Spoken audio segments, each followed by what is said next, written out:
नमस्कार सबैमा, कस्तो हुनुहुन्छ तपाईहरु? आशा गरे सबैजना सन्चो सुबिस्ते हुनुहुन्छ भनेर र म पनि सन्चै छु र सबैजनालाई राधे राधे।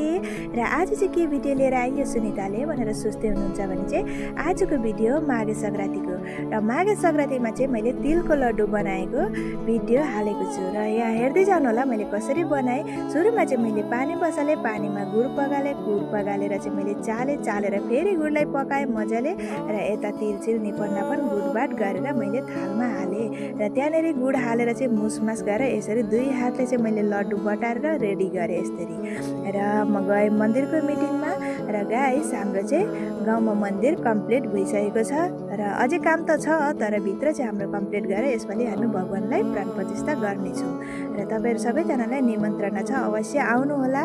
र यता माइत पुगेर पनि मैले अलिकति भिडियो गरेर देखाएँ र तपाईहरुले चाहिँ के बनाउनु भयो के बनाउनु भएन कमेन्टमा आएर अवश्य